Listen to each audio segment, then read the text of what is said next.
Hi Anna, how are you today? Hello, Ivan. It's a pleasure to meet you. I'm very well. Thank you from sunny Cyprus. It's a pleasure to be with you today. It's a pleasure to invite you, and I'm happy that we find a time in your busy schedule to do this recording. Could you ask you please to introduce yourself for people who don't know you? Yeah, so my name is Anna Stylianou. I'm based in Cyprus within the European Union. I have a long-term experience in the banking industry, in electronic money institutions. I have also worked in a forex company, an investment firm, and I have many years in the financial industry, more than 20 years of experience. And I have started my career from frontline banking employee. And now I'm running my own consulting business or anti-financial crime, AML. That's great. We're going to touch a lot of these things that you just mentioned. However, I want to start with the simple questions. Fraud prevention. What is fraud prevention for you? Fraud prevention is the measures that a business take to prevent fraudsters to abuse their products, services, or their customers. This is what fraud prevention is all about, and all the measures that companies are taking. The purpose is to prevent criminals from entering their systems. So, just want to clarify. So, fraud prevention is not only about financial losses. It's way more complicated and contains a lot more areas, which is not even sometimes touch financial part of the industry. Yes, That's right. Yeah. definitely. I agree with you 100%. That's great. And so you mentioned you have 20 years experience, and used to work in forex industry. That we have something in common. I used to work in a forex company. I don't know, like 9 years ago, maybe even longer.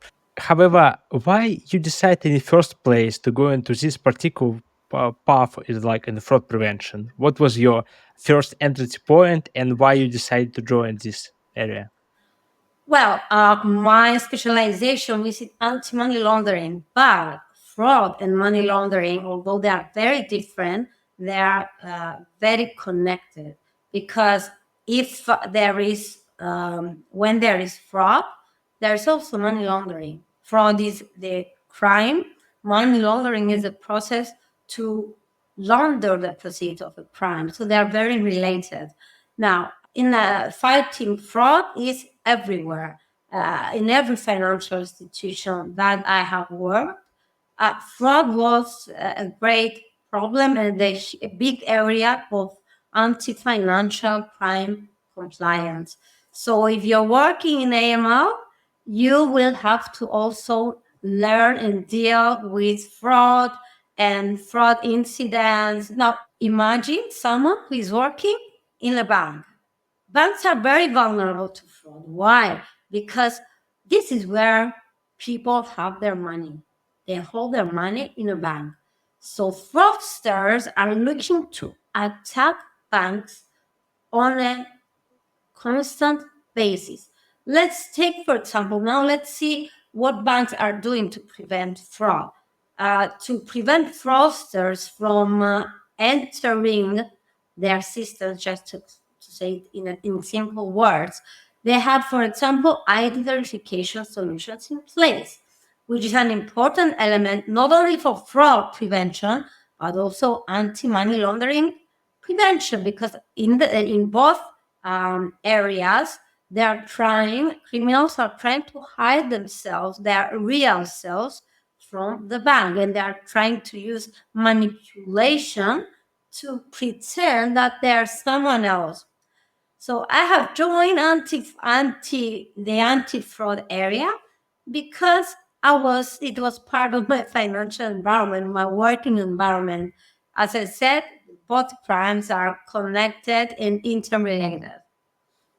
That's amazing. So anti-money laundering. So let's stop here for a second. So a couple, I don't know, maybe 4 or 5 episodes ago, I had a recording with Luke Ravin from Australia. You probably know him. Friend of So mine. yeah, we spoke with him about anti-money laundering, and he shared with me that it's still ongoing problem. Even we have a lot of controls in places. So we have, as you mentioned, KYC and KYB as well. However, nowadays it is even easier for fraudsters to use these Tools. how to say, yeah, tools, AI, for example, for create the fake documents to pass this verification. Is it ongoing problem everywhere, or in some particular areas around the world? Is it a very like emerging trend? No, it is everywhere. And why we're saying that? Because they operate globally. And now businesses also offer their products and services globally. Let's think what happened 20 years ago. 20 years ago, if a fraudster wanted to create a fake identity document, he had to find someone to connect him with someone. Now you can simply go on the dark web, find someone who is doing this job, and create a fake identity in a few minutes. It's so easy today. So it became easier for fraudsters to create fake identities. It's also what else you can find on the dark web. You can find money laundering services. So it's easier for them to commit the fraud, and it's easier for them to launder the fund. They get a percentage and they get the rest of the funds. They get them as clean, because these criminal networks that are doing this money laundering scheme, they are very sophisticated. And you know something else, that I did a webinar also with an ex-money launderer, and it was very interesting. He explained that criminals, they have a significant advantage over compliance professionals. He said, I was in, I don't know, in an exotic island, and the only thing I had to do, because he was a criminal, it was to find ways to outsmart compliance professionals. And that was all the time on my mind. That was the only thing I had to do. Compliance professionals have 100 things to do. So they don't have the time to spend all their energy to find ways to prevent me. And I knew that. So my only struggle was to protect my illegal wealth. Nothing else. I didn't have anything else to do. And I had this advantage of time, and I could do it whenever I wanted. And I was so creative, and every criminal is so creative, not only in AML, but also in fraud, that it's very difficult to impossible to get caught. And he explained more specifically some techniques that they are using. So what I have learned from that is that what we can do, either AML or fraud or the anti-financial crime industry in general, we need to do the best of our efforts to prevent those criminals from abusing our products and services. So if we establish timeline, for example, so we can say like about like 20, 15, 10 years ago, fraudsters who somehow getting access to some money and they need to get this money or just clean them. So they're gonna find people somewhere like in the social publics, or it's gonna be real people who happy to get some money on their account and cash out them or send it over and get small percentage of the fee. They're not even thinking about that it is illegal for them. It seems like fine. Nowadays they not even need to spend this time. They only need to find the person who exists in the not necessarily in dark web. Probably it's easy to open WhatsApp or Telegram and find these guys to who already established the processes. Say, okay, I'm happy to transfer money through the particular banks. Just name me bank. I definitely have an account. You send me over the money. I keep like X percentage on my account and send everything over. Yes, Is it because right? these networks, I call them professional money laundering services, they have their own people, as you said, that the money mules that they will be used to launder the account. Yeah. Just out of curiosity, so I used to work in a bank like 12 years ago when I started my career, and I remember uh, once one payment crossed several banks, it's already hard work to return money back. However, if it's across several countries, it's like almost impossible to return money. What's the most um, high risk country nowadays, which is like red flags for most of the banks, like for example in Europe? Well, I'm not sure now which country is um, more high risk than other. To reach this type of decisions, you need to see your numbers as a bank. So for one bank, it might be example, I'm saying example, Nigeria. For another bank, it may be Korea. So it depends where most of the attacks are coming from. And for each bank, this most high risk country must be maybe something different. But overall, they have their statistics and they are very cautious when dealing with specific countries. Some countries are more high risk for money laundering. Some countries are high risk for fraud. So, for young generation, I believe deep fake nowadays it's quite like funny things. So you can use for I don't know $15 per subscription, can change your face and just like posted some funny videos. So do you believe uh, as a society we need to actually just describe young generation started from the school that this is kind of risk exists and it's going to be even more popular in a couple of more years? Yes, that would be a very, very good idea actually to include this type of lessons in schools. The question is, are teachers familiar with these trends? I'm 100% that 99.9 of the cases, the answer is no.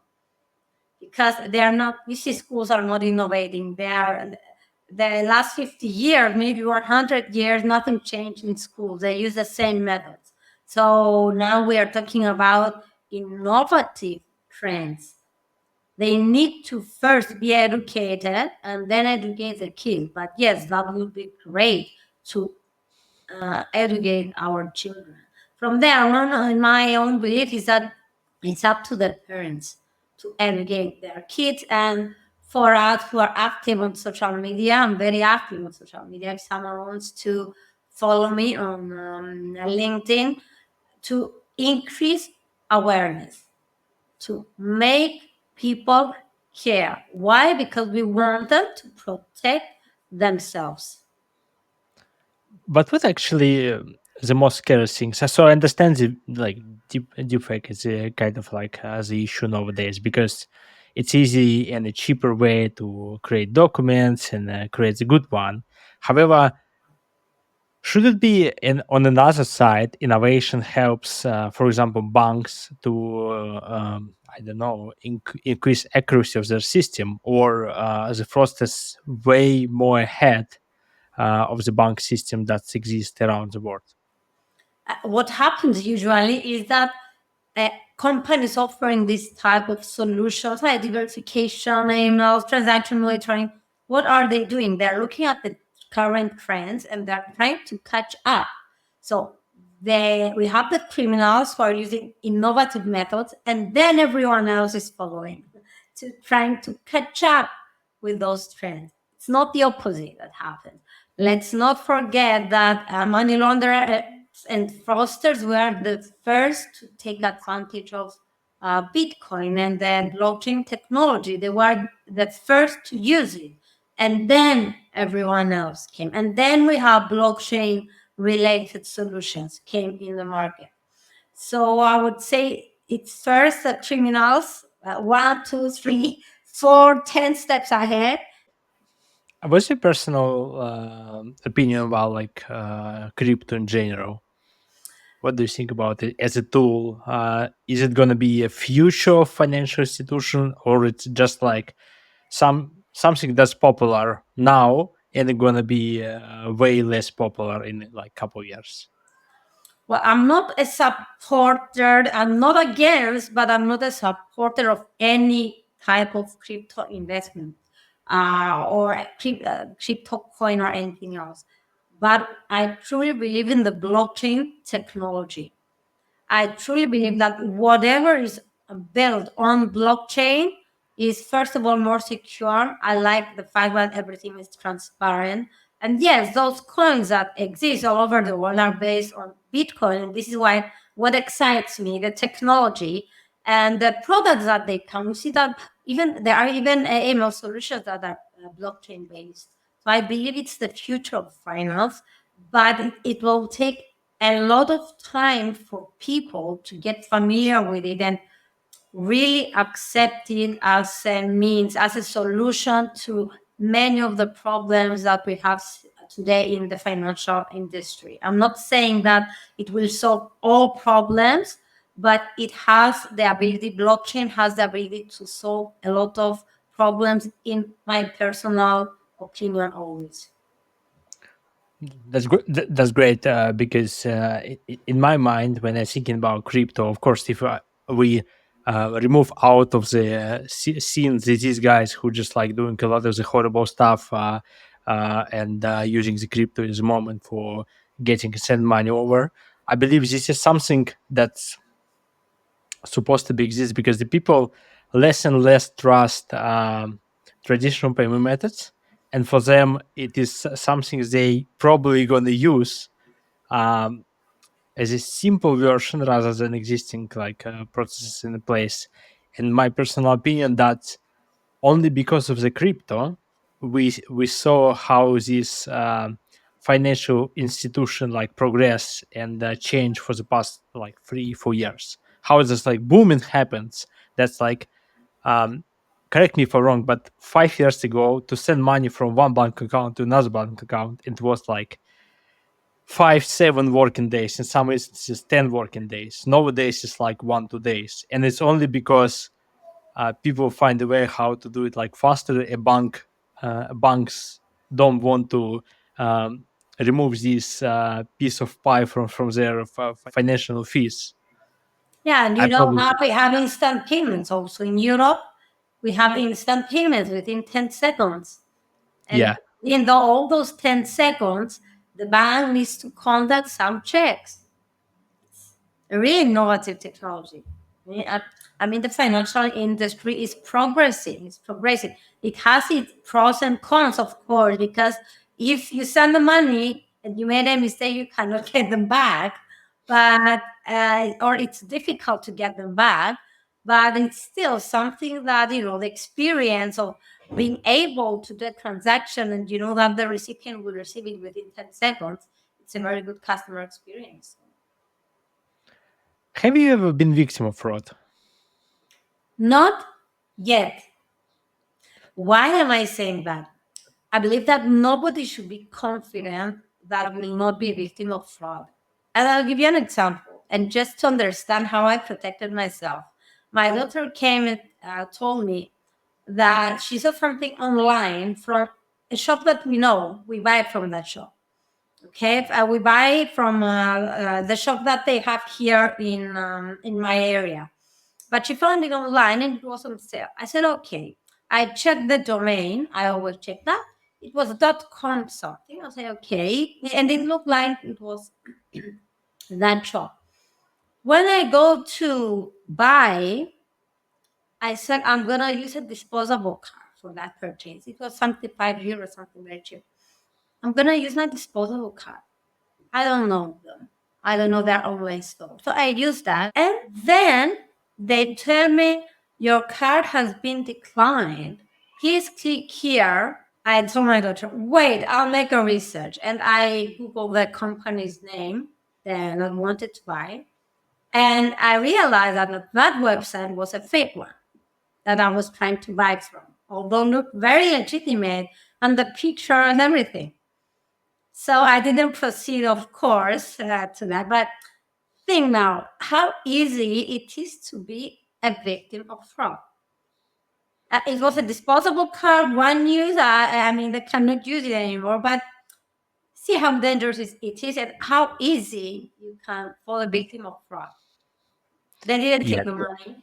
Anyway, I emptied the account. you know, it's kind of impressed me every time that's when I hear all these stories about like fake sites, etc., etc. Or I saw someone posted recently that technology of QR codes that is quite popular everywhere, and everyone tried to create the QR codes became quite an area where the people are abusing, and they put these QR codes somewhere, and the people expecting they getting one service, but because of the redirect, they arrive to another site, and they send money.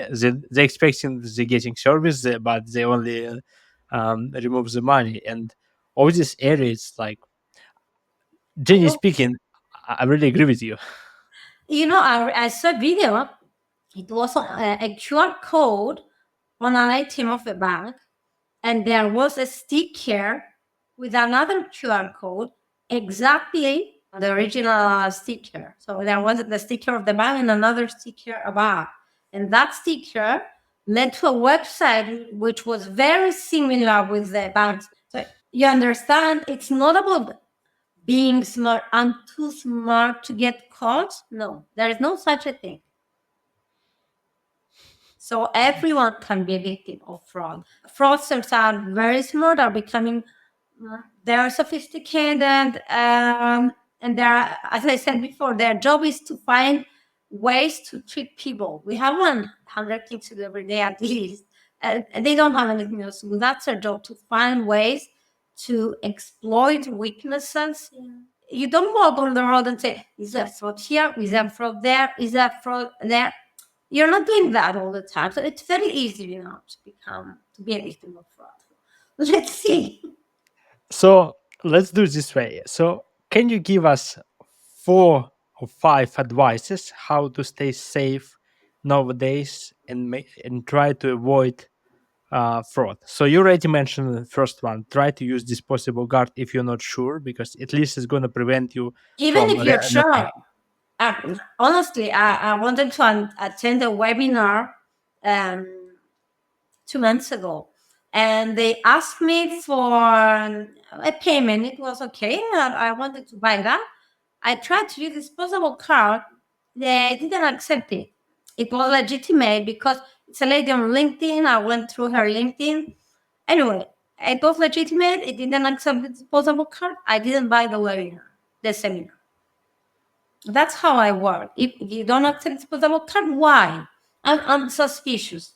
Maybe there are other reasons for that, and yes, there are some reasons that companies don't accept disposable card. But sorry, I have to protect myself. So yeah, that's a measure that I take. No, from there on, other advices that I can give to people: always checks the sender's name. When you receive an email, personally, another principle that I receive a lot cold emails from the company. We have evaluated your website and we found these weaknesses.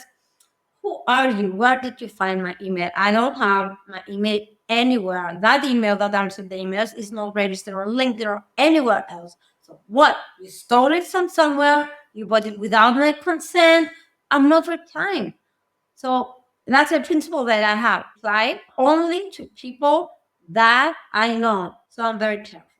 Um, Another advice is take care of your kids. Educate your kids about fraud, deep fake. Not only your kids, spread awareness about deep fake, about fraud, about the methods employed by criminals. And it breaks my heart to learn about kids that are defrauded, about parents. I often hear parents who say, I don't know what my kid is doing all day in her room or his room.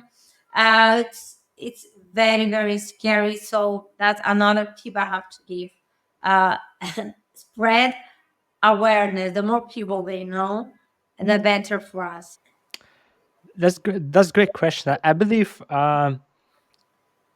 I'm gonna use gonna be a bit of cheating here. So I'm gonna use something that I hear across several of my recordings. Not afraid to ask questions. So if you're not sure about something, or someone call you or someone contact you, just like take a moment, probably call back or ask a person to some verification that's proof that person actually on another side it's what you are expecting to speak with Yeah, because I received a WhatsApp message and it came from a person that I knew. That he indeed, I gave that person, he was a person who we are going to have some type of collaboration. I gave him a phone a few months ago, and we talked a bit, and then he contacted me from another number. So I said, okay, but I said, let me verify that. So I went on LinkedIn. I asked him, dear, did you send me a message on WhatsApp? He said, oh, yes, I did. Can you tell me the number, please? And he told me the number, and I verified that it was him. And that's what I do when I change my phone number. I send my contacts because anyone can impersonate everyone else. It's so easy to find so much information.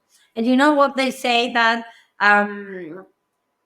if someone's information is not on the dark web, probably that person doesn't exist. yeah, that's Since true. you have a birth certificate or an identity card, whether you're using the internet or not, since a government has your information, it is on the dark web. That's 100% right. Anyone can buy them, anyone can do whatever they want with that information. That's unfortunately true. So I'm going to summarize. So try to use disposable cards. It's going to be safe you and prevent the troubles if your data going to be compromised or as the site is less legit, at least reattempts. Always check senders' names when you in email address. Make sure you know who send you email and who you reply with, and make sure this is the person you're expecting. Take care of your kids, educate them, and educate everyone around you. So, as more people aware about something, it's more protective society we have. And take a pause and make sure this is exactly what you expect in you speak with or messaging with. Because nowadays you never know that person on another side is actually real and you speaking with the person with. Yeah, that's how many people fall victims of romance scams or butchering scams, right? Because they trust someone they don't know. They meet them on the internet, they do a meeting, and they're using deepfakes, of course. They're organized centers, they have everything they need to do their job. So we need to educate, and the elder people, the more vulnerable people who need for some company, we need to be very careful and we to do the best that we can to educate these people about these evolving techniques.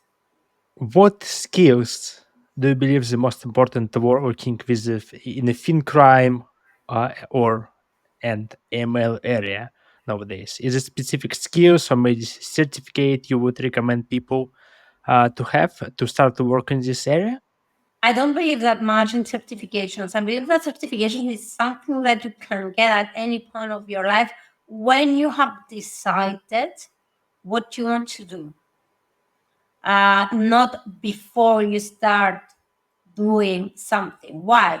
Certifications are expensive. Imagine now me paying 2,000 euros for a certification. Then, after 5 years, I decide, oh, I don't like this job. I don't like, for any reason, in the anti financial crime industry. And you have paid, just giving number $2,000 class subscription, which is often expensive. So you understand that the cost is too much to do and maintain a certification. I always recommend people get experience, and that's how I started. Zero qualifications. First, get some experience, find what excites you, and then start getting experience on that specific field. For someone who is starting in the anti-financial crime, what I would recommend, get an entry level role. Maybe now you tell me that to find an entry level role, you need to have a certification. This is not always the case. You know what I recommended to a lady in that word? I told her, find a position in a regulated entity or a consulting firm as an administrator or in the call center to answer calls, something like just in another role. And then slowly show your interest for AML compliance. Wait a few years. You cannot become a compliance officer in 1 or 2 years working, become a first level compliance officer. It's something that you need to work for many years to feel confident that, okay, I can do it. And it's a never ending field. You never know everything. So you need to have a level of experience that will enable you to undertake the huge responsibility. So that's why I'm saying that the important thing is start from somewhere. Start from administrator in an entity that is required to comply with ML, KYC, financial crime or fraud or anything. And from there on, give it some time, expose yourself to this area, see if you like it, and act accordingly. If you like it, go for it. It's an area that requires a lot of critical thinking to be able to take decisions and be able to be accountable for those decisions. So you need to be able to take decisions, but you also need to be accountable for the decisions that you take to be an effective compliance officer. And what accountable means, take the responsibility when things go well, but also when things go wrong. So it's not an easy job. That's why people that are joining now the anti-financial crime industry need to give themselves some years of experience, working experience, and then decide whether they will follow that area and do a certification or anything else. That's my personal approach on anti-financial crime. I have every Friday I share career tips on LinkedIn. So follow me and read my Friday career tips. A lot of things about how to develop your skills on anti-financial crime. That's actually a really great post. I'm read all of them. Not usually on Friday. For some reasons, I usually read most of the messages beginning of the week. So for me, Yeah, it's on like, Friday it's only career tips. I don't post anything else. It's yeah, dedicated for newcomers and people who are interested to upskill in anti-financial crime. Just my personal approach. I just want to say that I don't have any other questions left. However, if you have any other projects that you're working on and you would like to share, it is great time. We already know that you have quite good and popular, like, don't want to say it blog, but quite popular newsletters on LinkedIn. That's I would recommend everyone to, or advise better to say, to sign in and read it because it's quite good. A lot of advices that's arrived. It's specific in the area when everything's changed very dramatically and in a very fast way. However, if you have any other projects you would like to share, this is a great time. Yes, I'm having some projects. Some I cannot disclose them for now, but I have on LinkedIn for free my monthly newsletter, AML News and Updates, which has now 29,000 subscribers. It's 2.5 year old, the newsletter. And also for those who want to upgrade, I have on a daily basis, I'm sending a small article, which is actually the purpose is to educate people, companies, anyone who wants, because people don't have time. So what I'm trying is that I'm sharing what I know so I can save these people time. It's for those who choose to upgrade my Substack. Last week I was looking at that publication and I said, oh my, I'm really proud for that. It's becoming like an AML encyclopedia. And I have sections, KYC, I have case studies, which are, deep dives that I did myself. So AML professionals don't have to spend their time to analyze. I had a post about ID verification solutions. There are so many solutions in the market. I'm not recommending anyone. I'm just explaining how ID verification solutions spot fraud, because compliance professionals are not very familiar, are not very IT people. It's difficult for us to understand technology. So what I did, uh, I went and found some of the solutions that ID verification companies offer, and I am explaining what each one of them is. For example, what is device spoofing detection? How does this work? What is deepfake and chipfake detection? How does it work? Document liveness, what does it mean? So I created an article explaining very shortly all these concepts. So a compliance professional who is wondering, is this ID solution appropriate? And he reads these things, he will know what they are. And I was discussing with that person yesterday. He said, indeed, you're saving me a lot of time. So, yeah, that's a purpose, to save time on their education. And I have it at a price which is less than the cost of a seminar that you do. And it's yearly. That's amazing. I'm gonna leave a link in the description of any platform which you right now listen or watch this episode. Please take a time to have a look. I would say you're gonna find a lot of interesting things. And I want to say, Anna, thank you so much for joining me today. It was a pleasure to speak with you. We touched a lot of the things, and we discuss and give some people advices how to stay secure nowadays. Yeah, I'm really wish you luck with continue what you're doing for awareness everyone about the email and fin crime. And I hope yeah, people gonna be start more and more reading this one and give you probably feedback, so it's most positive things. Yes, of course. Thank you very much, Ivan. It was a pleasure to meet you and do this podcast. Thank you for the opportunity and hope to see you again. I'm gonna use my favorite word which I say on each episode, which is cut.